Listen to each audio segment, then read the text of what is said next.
One of the best things about diving is that there's always something new to try and someplace new to find underwater adventure.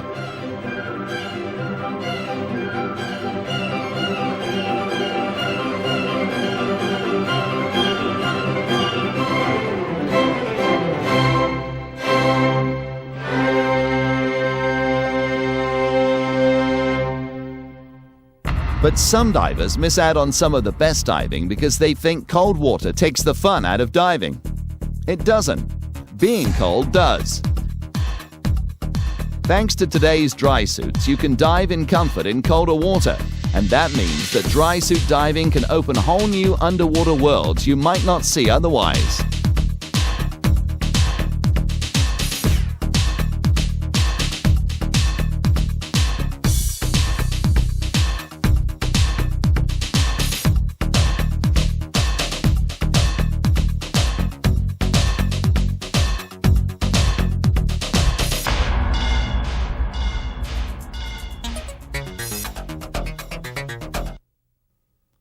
To understand dry suit diving, let's begin with a look at why you get cold underwater.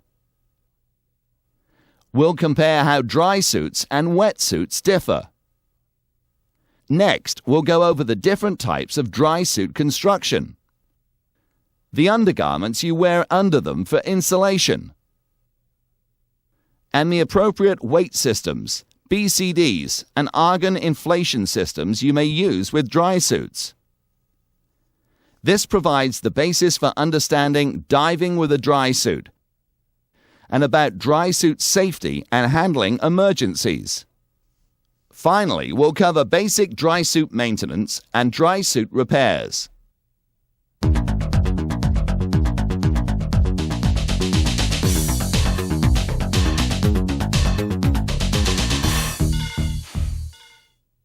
Practically everyone knows that water makes you cold faster than air at the same temperature. But have you ever asked yourself why? It's because water has a higher heat capacity than air. In other words, a given volume of water can absorb significantly more heat than the same volume of air. Thanks to its high heat capacity, water carries away heat about 25 times faster than air. It's a pretty warm day if it's 27 degrees Celsius or 80 degrees Fahrenheit. But in water the same temperature, even a swimmer cools pretty quick. Without an exposure suit, water has to be about 34 degrees Celsius, 93 degrees Fahrenheit or warmer for your body to keep up with heat loss. As we'll discuss in a moment, an exposure suit slows heat loss underwater. But while we say casually that a wet or dry suit keeps you warm, it's more accurate to say that it delays how long it takes to get cold. In most diving situations, given enough time, you'll lose enough heat to become uncomfortable. But with the ideal suit for the temperature, you finish the dive before you get too cool. There are 8 variables that affect how fast you lose heat in water. First, there's the water temperature. And second, how long you're exposed to the water. The insulating qualities of your exposure suit is a third. Your body's ability to generate heat is a fourth variable. People with more muscle mass tend to stay warmer, but your overall metabolism rate, and even whether you're hungry or not, affects how much heat your body generates. A fifth influence on how fast you lose heat is how much fat tissue you have. Fat tissue insulates and tends to help you retain heat. 6. Body shape affects heat loss. A high surface area to weight retains less heat, so generally, thin, tall people tend to lose heat faster than shorter, heavier people, all things being equal. And 7th, you acclimate to water temperatures both physically and psychologically. Divers in cooler climates usually consider tropical water warm. But people who live in tropics find it cool and need more insulation. Finally, your activity level plays a part. If you're swimming around a lot, you generate more heat than if you stay in one place the entire dive. Getting too cold not only takes the fun out of diving, but it has some safety concerns. Our bodies function in a very narrow core temperature range centered around 37 degrees Celsius, 98.6 degrees Fahrenheit. If the core temperature drops below this range, a diver experiences hypothermia. Even mild hypothermia can be dangerous. Initial signs and symptoms include uncontrollable shivering, extremity numbness, extremity blueness, fatigue and drowsiness. If it continues, the diver's decision-making abilities, strength, and endurance diminish. As hypothermia becomes severe, shivering stops, confusion sets in, followed by unconsciousness and eventually death. So remember, treat shivering as a warning sign, no matter what the water temperature or what kind of suit you're wearing. If you shiver uncontrollably, end the dive and seek warmth at once.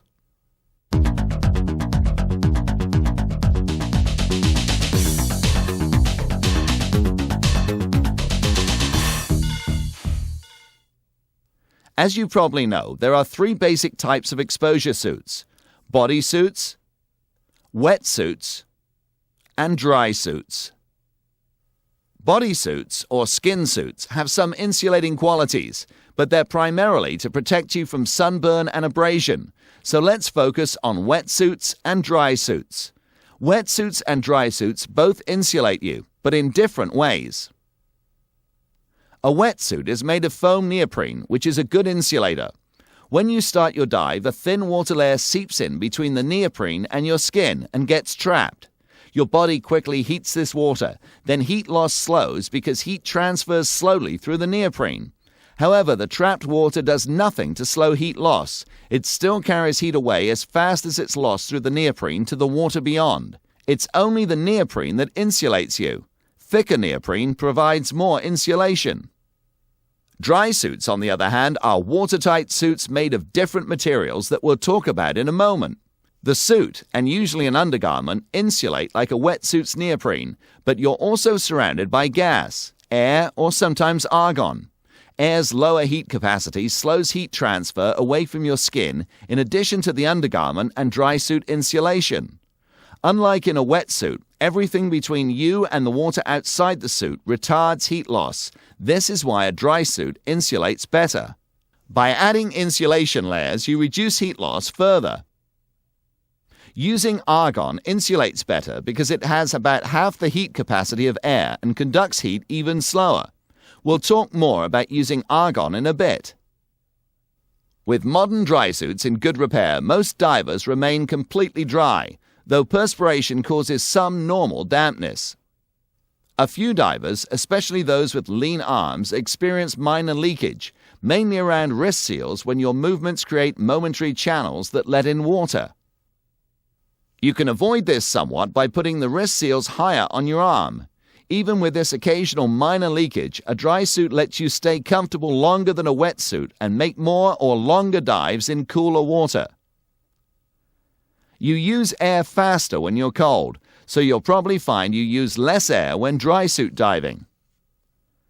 And unlike wetsuits, which lose insulation as you go deeper due to compression, most dry suits insulate just as well deep as shallow.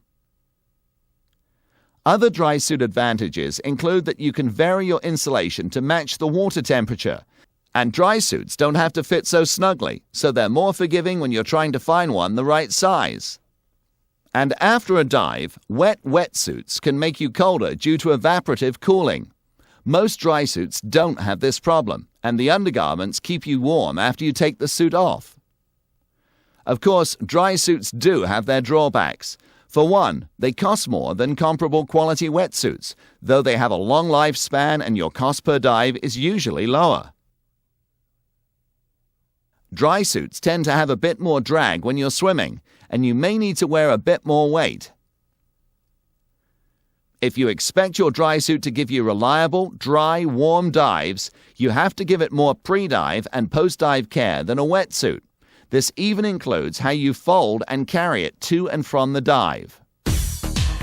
So, there's no one right suit for all diving. You choose your exposure suit based on the water temperature, the weather, how long you plan to be in the water, how easily you chill, how much you'll be exercising, how deep you'll be, and how well you personally generate and retain heat. For cooler water, you'll usually want to choose a dry suit.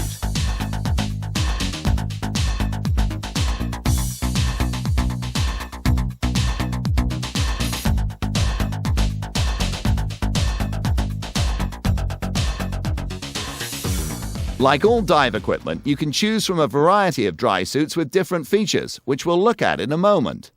But all dry suits have special watertight zippers, seals at the neck and wrists, an inflator valve, and an exhaust valve. You need a special watertight zipper so you have an opening for getting into and out of your suit and still keep the water out when you're wearing it. Dry suit zippers grew out of zippers originally designed for spacesuits. Dry suit zippers are reliable, but they're one of the most expensive and sensitive parts of your suit, so you need to give them proper care. Different dry suits have zippers located in different places. Across the shoulders is the most common zipper location, but you need someone to zip and unzip for you. Diagonally from hip to shoulder is a self-don design that makes it possible to get into and out of the suit without help or with little assistance to get started. The horizontal waist zipper also provides self-donning. Which is best? The one you like the best. Dry suits also have seals at the neck and wrists. Seals may be made of latex rubber like these, or neoprene like these.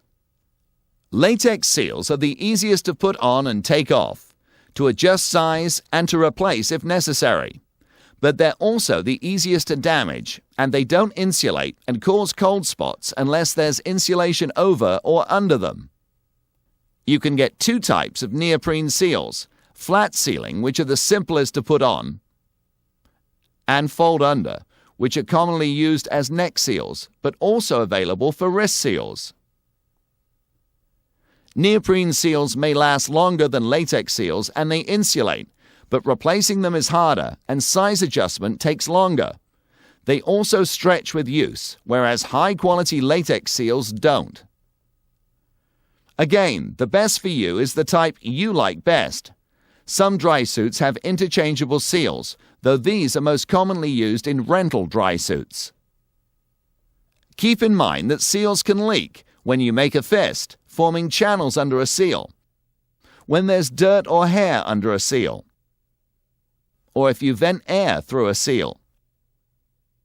But you can usually avoid this leakage through proper donning and diving techniques. A damaged seal may leak quite a bit, and hair under your neck seal will drizzle cold water down your back throughout a dive. When you buy your dry suit, you'll get neoprene seals sized approximately to your neck and wrists, but you may need to adjust them so they're snug, but not uncomfortable. It's best to have seals adjusted by someone trained and experienced in it, but it's not difficult if you're careful. Latex seals are usually tapered so that you can make them larger by trimming them.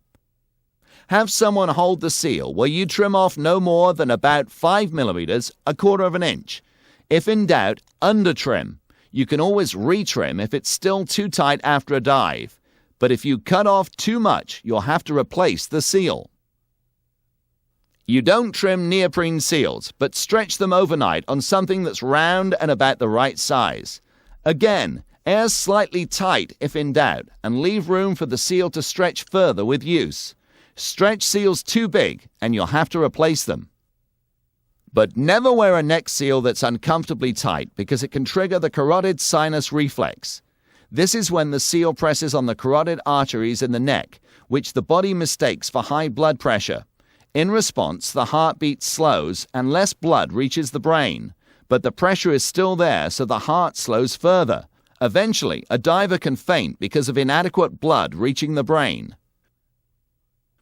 A seal tight enough to cause carotid sinus reflex will usually be uncomfortable and make the diver feel lightheaded before losing consciousness, so you can avoid this problem by not diving with an uncomfortably tight neck seal. A dry suit surrounds you with an airspace that you need to equalize when you descend. That's what the inflator valve does. It works like your BCD inflator to add air or argon to your suit to prevent a squeeze and to maintain your buoyancy. The inflator valve connects to your regulator, or if you're using argon, to a small tank with a special regulator. The inflator's usually in the center of the chest, but you can have it located elsewhere if you prefer. Remember to disconnect the low-pressure hose before taking your scuba unit off, and to connect it after you put it on. When you ascend, you need to release expanding gas from your dry suit to prevent excess buoyancy. You do this by pressing on the dry suit exhaust valve while raising it, which usually means ascending with your feet down and raising your left shoulder slightly. You can set the exhaust valves on most modern dry suits to vent automatically.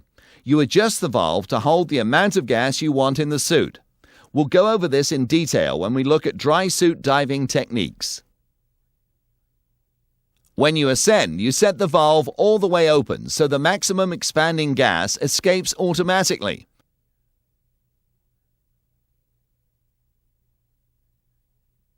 Of course, you can vent manually at any time just by pressing on the valve. You can choose from a lot of different materials in a dry suit.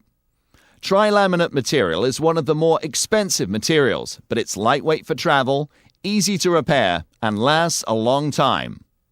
Coated fabric suits have most of the same advantages as trilaminate, and some types are less expensive, but the lower-cost types don't last as long, so may actually be more expensive in the long run.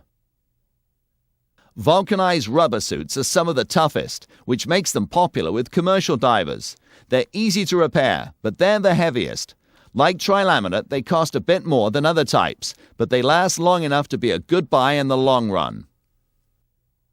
Crushed neoprene is wetsuit material intentionally crushed to eliminate its buoyancy or insulation. It's very comfortable, durable, and long-lasting, making them popular with wreck divers.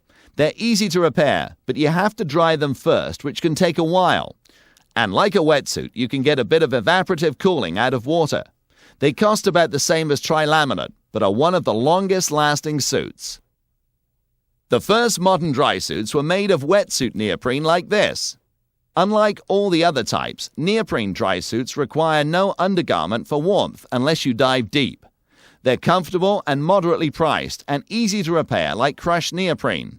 The primary drawbacks are that they lose insulation with depth, and over time, just like a wetsuit, you have evaporative cooling out of water, and they require the most weight.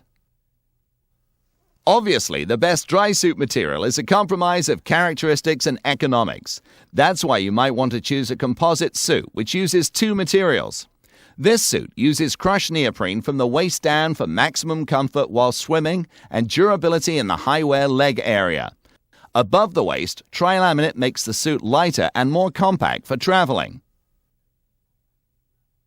In addition to the dry suit itself, you need to keep your head, hands, and feet warm. For your head, you'll use one of a variety of hoods. For many dry suits, you use a wetsuit hood without a bib. Other dry suits provide a warm neck collar to hold a hood bib over a latex neck seal. Latex hoods are usually dry hoods attached to the suit, though there's a neck seal too in case the hood leaks. Latex hoods require an undergarment skull cap for insulation. Virtually all quality dry suits made today have built-in boots, but you can choose from degrees of ruggedness ranging from standard boots to heavy-duty hard sole types. In recreational diving, the usual practice is to use wetsuit gloves with your dry suit. In colder water, 3-finger mitts give you the most warmth. In moderately cool water, standard 5-finger gloves offer some dexterity. And in water above 12 degrees Celsius, 54 degrees Fahrenheit, some divers cut the fingertips off for more dexterity at the sacrifice of some warmth and hand protection. You tend to be hard on the knees, so knee pads help protect the suit. You can get similar pads for the elbows, buttocks, or other areas. Utility pockets on the thigh come in handy, though add some drag, and many divers like a knife pocket. Suspenders hold the suit uniformly and prevent sagging at the waist, with the side advantage of holding the suit up when you're wearing it between dives. Telescoping torsos provide extra suit length for getting into a self-donning suit. The extra length folds back over itself once you have it on and gives you some adjustability in the suit's fit. Most significantly, it accordions in and out when you bend at the waist or raise your arms, giving you more room to move without making the suit baggy. This is especially useful with materials that don't stretch, like trilaminate.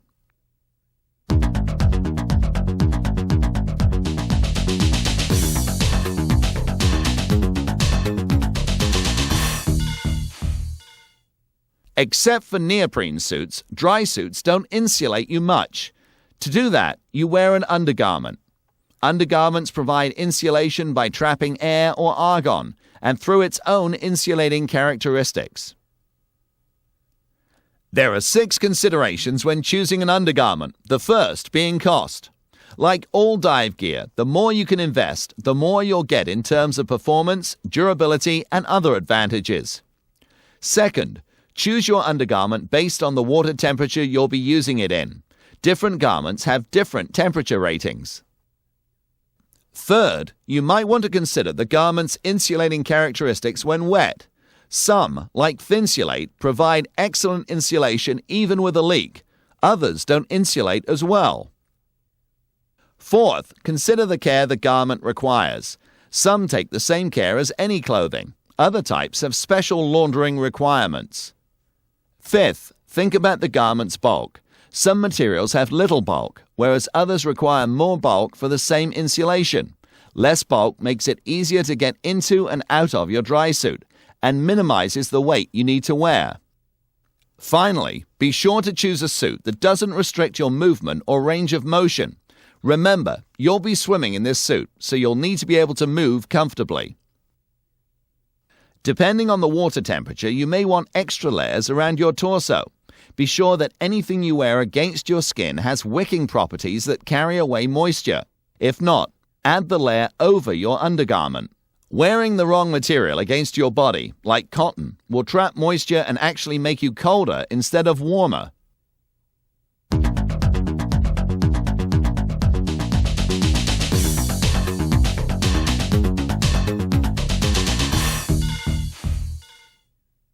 A dry suit carries gas trapped in the undergarment to provide insulation, but that means you may need more weight to offset the resulting buoyancy.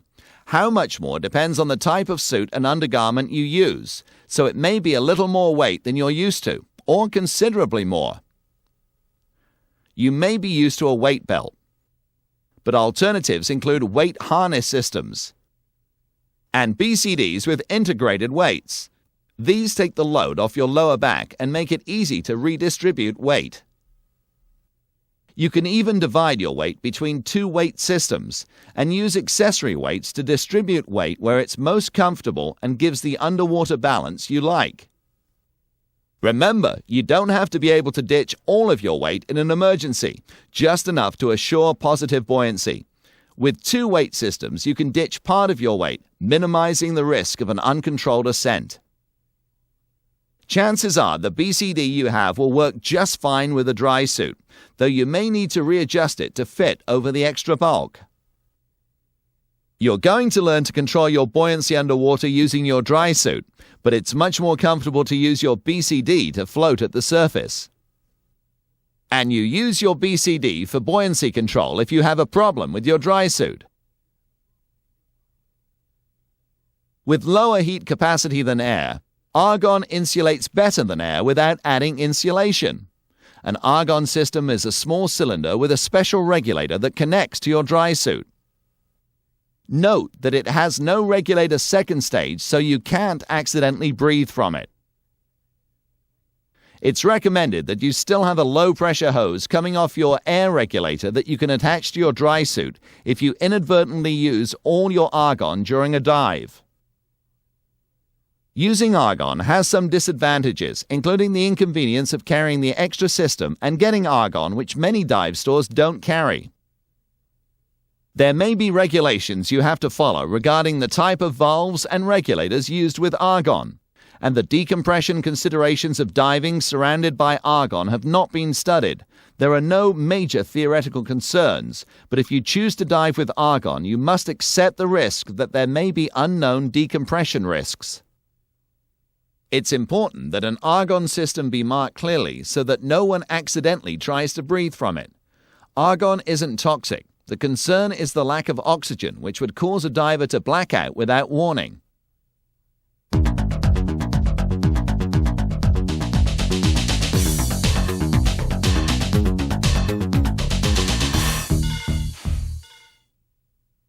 Now that you're familiar with the components that make up your dry suit system, let's look at the procedures for putting it on and diving in it. If it's warm out, wait until the last moment possible to get into your undergarment and dry suit. Begin by removing any jewelry, watches, or anything that could damage your wrist or neck seals. How you don a suit varies with the model, but with most, you begin by stepping in, pulling it up to your waist, and putting on the suspenders if the suit has them. Usually, your arms go in next. You may want to lubricate the seal with talcum powder or as recommended by the manufacturer so they slide on easily. Take your time. Put seals on slowly and carefully so you don't damage or stretch them out of shape. Be sure each seal lies flat and doesn't have hair or anything else under it. The last seal is your neck seal. If you have a neoprene neck seal, note how you fold it under. With either latex or neoprene, you may want to get your buddy to check that it's flat and that there's no hair trapped beneath it. Secure the foot straps if your suit has them, if you haven't already. Now you're ready to zip up.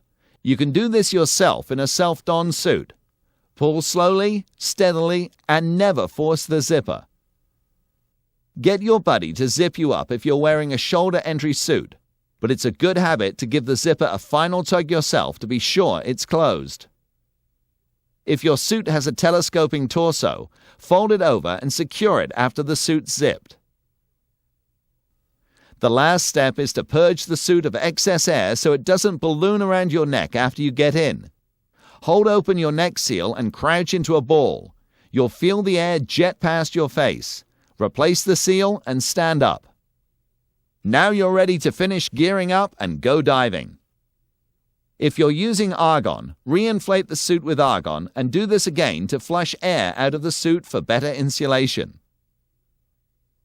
After your pre-dive safety check, which should include checking your dry suit valves for proper operation, put air into your BCD so you'll float comfortably and enter the water. If there's a bit too much air in your suit, release it through the exhaust valve. Relax using your BCD for positive buoyancy. Now you can check your weight. Purge your suit of excess air and open the automatic exhaust valve all the way. Then, with your regulator in your mouth, empty your BCD and hold a normal breath and see how high you float in the water. Add or subtract weight until you float at eye level. Then, if you're checking your weight with a full tank, add 2 to 3 kilograms, 5 to 6 pounds. The extra weight compensates for the weight you lose as you consume air. Without it, you may have too much positive buoyancy at the end of the dive to comfortably make a safety stop. You usually need to recheck your weight when you change undergarments, dry suits, or go from fresh to salt water, or vice versa. After your weight's set, you're ready to descend. Make sure all the air's out of your BCD and exhale. That should start you downward. As you descend, you'll feel the dry suit squeeze around you as the water compresses the gas inside. Adding air or argon offsets the compression to prevent a suit squeeze and to keep your buoyancy under control. Lower your left shoulder and the exhaust valve as you add gas in short bursts. Short bursts control your buoyancy more effectively, and in very cool water, this helps avoid freezing up the inflator valve. With your descent under control, you may want to shift to a more horizontal position, like this, to help distribute gas throughout the suit. At the bottom, if you find you're a bit too heavy, close your exhaust valve a turn so your suit holds more gas. When you're properly weighted, you'll only need to make minor adjustments, if any. Now enjoy your dive. add gas as you descend. And by keeping the automatic exhaust valve at the highest point whenever you go up a bit, expanding gas vents automatically.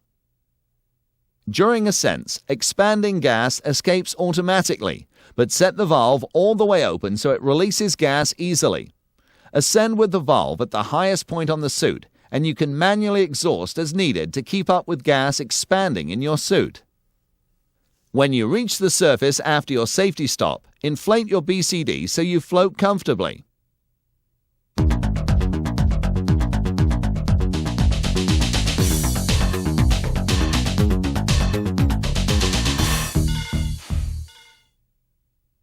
There are a few safety considerations unique to dry suit diving.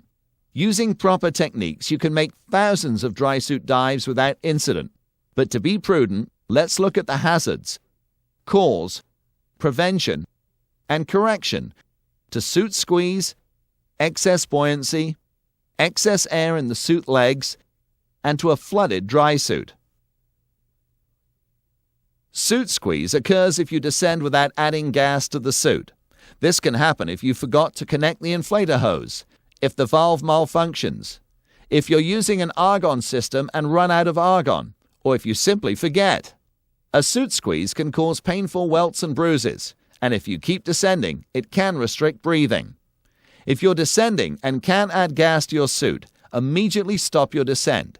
Use your BCD if you need to regain neutral buoyancy, and abort the dive. Switch to the spare hose from your breathing regulator if you're using an argon system, but don't continue the dive if you can't put gas in your suit. You can avoid suit squeeze by checking your dry suit inflator valve before entering the water, and by remembering to add air to your suit as you descend. If you're using an argon system, make sure you have enough argon for the dive. Excess buoyancy is a serious concern because it can lead to a runaway rapid ascent, which poses a risk of decompression sickness, lung expansion injuries, and other serious pressure injuries. One way this can happen is if your inflator valve sticks or freezes open, causing your suit to inflate rapidly. To correct this, immediately disconnect the inflator and dump the excess gas through the exhaust valve. Remember to position yourself so the exhaust valve is the highest point on the suit. You can avoid inflator valve problems by checking it before diving, by adding gas in short bursts, by maintaining your suit properly and having it serviced annually. Follow manufacturers' recommendations in water cold enough to call for sealed ice diving regulators that resist freezing.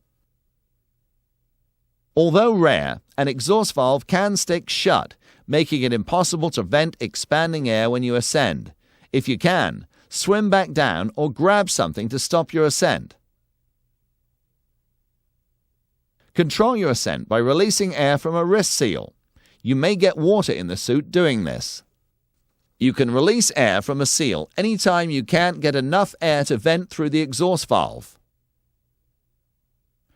Avoid a stuck exhaust valve through proper maintenance and by checking it before each dive. You have to offset too much weight by putting more gas in your suit. Expanding gas when you ascend can exceed what can dump through the exhaust valve. If this happens, stop and let the valve catch up. If necessary, hang on to something or release gas through a wrist seal. Then resume ascending more slowly so that expanding gas has time to vent. You avoid this by diving properly weighted. A lost weight system can lead to a runaway ascent. The techniques for lost weights apply to handling a runaway ascent of any kind in a dry suit. Of course, you can avoid losing weights by being familiar with your weight system and by inspecting it before each dive to be sure it's set up properly and secure. Your weight system may release if you don't secure it properly, or if you accidentally trip the release. If you can, grab the weights, but if you miss, you'll need to handle a runaway ascent. Dump as much gas as you can, and then grab a line if you can to slow your ascent. Otherwise, flare out facing the surface to create as much drag as possible.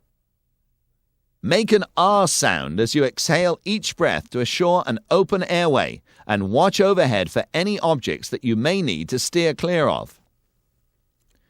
Excess air in your suit's feet or legs is caused by having too much buoyancy and then allowing your legs to get above shoulder level at the same time. This can cause an uncontrolled rapid feet-up ascent, sometimes making your fins pop off and leaving you floating upside down at the surface.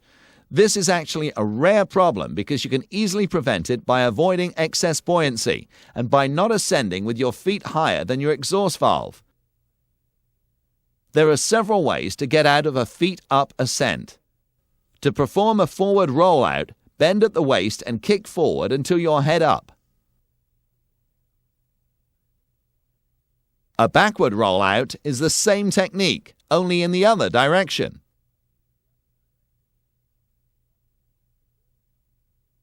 The ball tuck method is useful if your legs are too full to swim effectively, or if there's no room to swim. Tuck, roll on your back and dump air. Your instructor will have you practice these techniques. If you can't stop the ascent and end up floating upside down at the surface, you may be too buoyant to get upright just by swimming. Inflate your BCD to bring your head up to the surface, then deflate your suit. If you take care of your dry suit, you'll have few, if any, incidents when your suit floods, but it can happen. Normally, you'll notice a leak as soon as you get in the water, but it can also take until you're into the dive before you notice a leak. Most leaks are minor and are caused by a damaged zipper, material caught in it, or failure to close it all the way. Seal leakage due to hair, dirt, poor adjustment, or damaged exhaust valve leakage due to poor maintenance, or tears and holes caused by wear, chafing, puncture, or delamination. Avoid leaks through proper maintenance and by closing the zipper carefully. If you do experience a leak, abort the dive. It's rare to have a massive flood that fills your suit with water. It's usually a cool, spreading drizzle that's not comfortable, but doesn't interfere with buoyancy control or even making your safety stop. If you do suffer a major flood, you may need to use your BCD to control your buoyancy. If your suit loses too much buoyancy, it may help to drop some of your weight, but be careful to avoid a rapid ascent.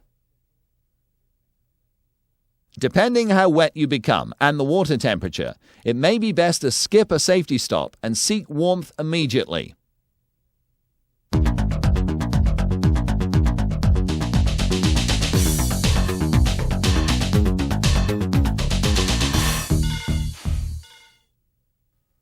Earlier you learned that dry suits require a bit more care than a wet suit. Let's take a look at how to maintain, store, and pack your dry suit. Like all your gear, your first line of care is rinsing the suit in fresh water after using it. Zip the suit shut and be careful around the neck and wrist seals and you'll keep water from getting in.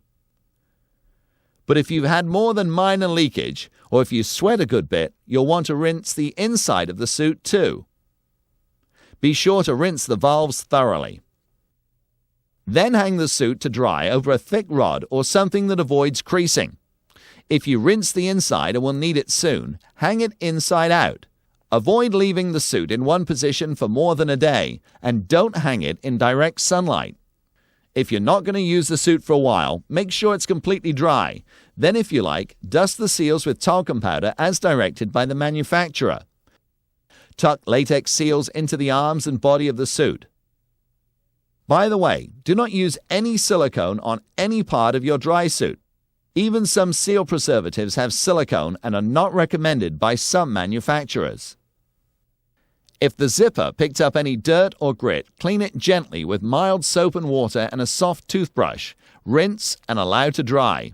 Do this before attempting to open the suit if it got really dirty during the dive. After cleaning, lubricate the zipper using paraffin zipper wax.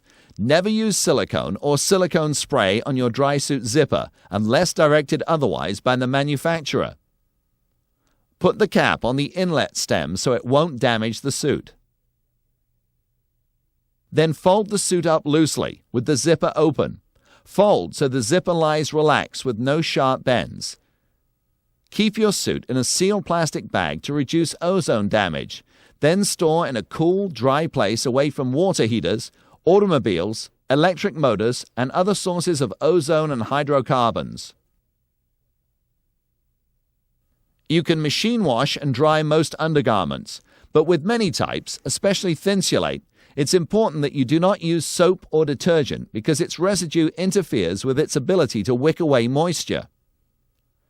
If it's so dirty that you must use detergent, use only a little, and after doing so, run the suit through several cycles without detergent to be sure you rinse it all out. In caring for your suit, baby the zipper. It's your suit's most expensive part, so always store the suit with the zipper open and folded gently. Have anyone helping you open and close it gently, and never force a stuck zipper. When you turn the suit inside out, be careful to avoid overstressing and twisting the zipper. And when wearing your suit partially donned between dives, avoid sitting or leaning against the zipper. When traveling with your dry suit, if possible, pack it in its own bag, folded like you store it. You'll probably carry your undergarments in a separate bag so you can keep them warm and dry. As much as possible, avoid damage by keeping your dry suit out of stacks of other gear, and try and pack it so that if anything heavy does end up on top, it won't damage the zipper. Besides the care you give your suit, have the manufacturer or your PADI operation service your suit annually. This service not only includes valve overhauls, but inspects for problems and wear before they become serious.